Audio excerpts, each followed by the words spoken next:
Tidak semua wawancara dapat berhasil dengan lancar.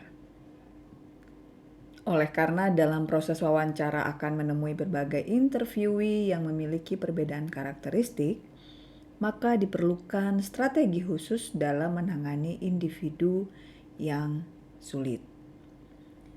Nah, ketika kita melakukan wawancara, bersiaplah untuk menghadapi hambatan wawancara sehingga kita bisa mengatasinya dengan efektif. Karena bila kita tidak mahir dalam mengajukan pertanyaan secara tepat dan di waktu yang tepat, maka proses wawancara tersebut akan berantakan dan tidak berhasil, tidak mencapai tujuan yang diinginkan.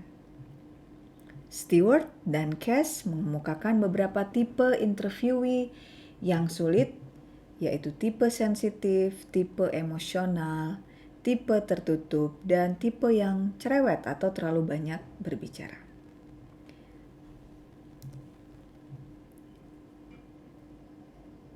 Interviewee yang sensitif. Ketika dalam proses wawancara dan mungkin yang diwawancarai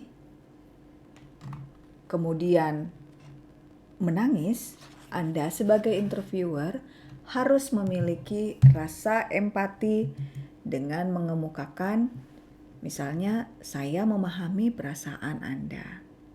Dan berikanlah interviewee waktu untuk menangis, untuk meredakan emosinya. Tetaplah diam sampai interviewee kembali tenang dan siap lagi untuk melanjutkan proses wawancara.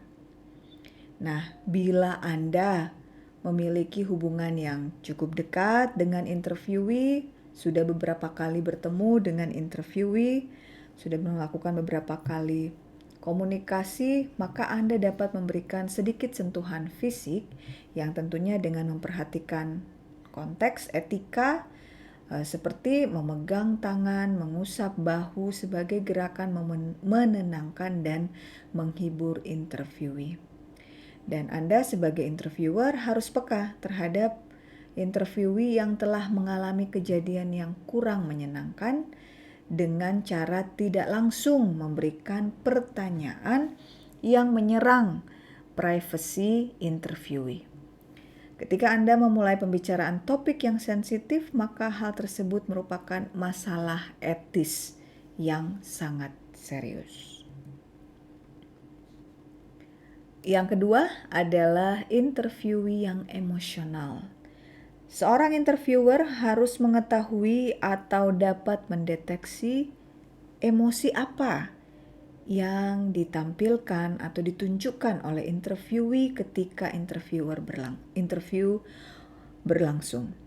Interviewee mungkin merasa marah atau depresi, tidak berdaya, atau juga mungkin takut karena sesuatu keadaan yang terjadi di luar kontrolnya.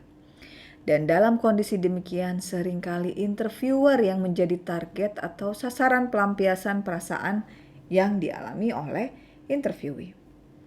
Maka dari itu, interviewer harus memberikan waktu atau kesempatan bagi interviewee dalam menceritakan masalah yang sedang dialaminya.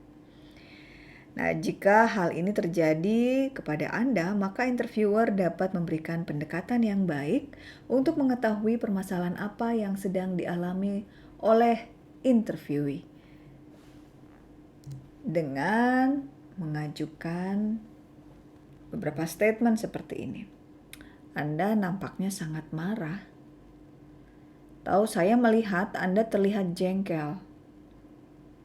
Saya melihat atau saya merasakan sepertinya ada perasaan kecewa dari pernyataan yang Anda kemukakan tadi. Apakah benar seperti itu? Nah, itu bisa diajukan oleh interviewer ketika menghadapi seorang interviewee yang emosional. Ada lagi tipe interviewee yang tertutup. Nah, ketika interviewer sedang melakukan proses wawancara dengan interviewee yang tertutup terhadap hal-hal tertentu, apalagi terkait dengan masalah pribadi, sebaiknya Anda membuka percakapan yang tidak formal atau percakapan-percakapan yang santai seperti memberikan pujian, memberikan pertanyaan yang tidak mengancam, dan banyak memberikan pertanyaan-pertanyaan terbuka. Tetapi ketika Anda memberikan pertanyaan yang terbuka dan si interviewee belum juga memberikan informasi yang mendalam, Anda juga dapat memberikan pertanyaan yang tertutup dengan cara memberikan pertanyaan secara berurutan sampai interviewee siap untuk berbicara. Yang keempat, kebalikan dari interview yang tertutup, sebaliknya ini adalah interview yang terlalu banyak bicara, atau kita sebutnya interview yang cerewet. Nah, ketika dalam proses wawancara, interviewee jenis ini memberikan jawaban yang panjang lebar dan bertele-tele.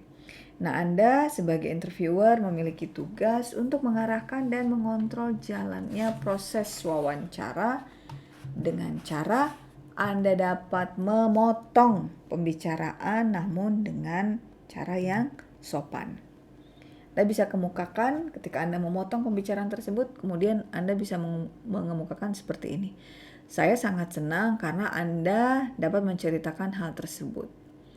Oh iya, bagaimana dengan, kalau kita ketika mengatakan, oh iya bagaimana dengan, maka kita kemudian mengalihkan interview yang banyak bicara ini kepada pertanyaan primer atau pertanyaan yang penting yang perlu untuk digali supaya menghindari interviewee bertele-tele dalam memberikan jawaban yang bukan merupakan pertanyaan-pertanyaan relevan. Atau bisa juga dengan cara seperti ini. Saya memahami pendapat Anda, tetapi bolehkah kita membahas terkait yang ini? Itu tadi beberapa jenis-jenis interviewee yang sulit dan bagaimana cara penanganannya.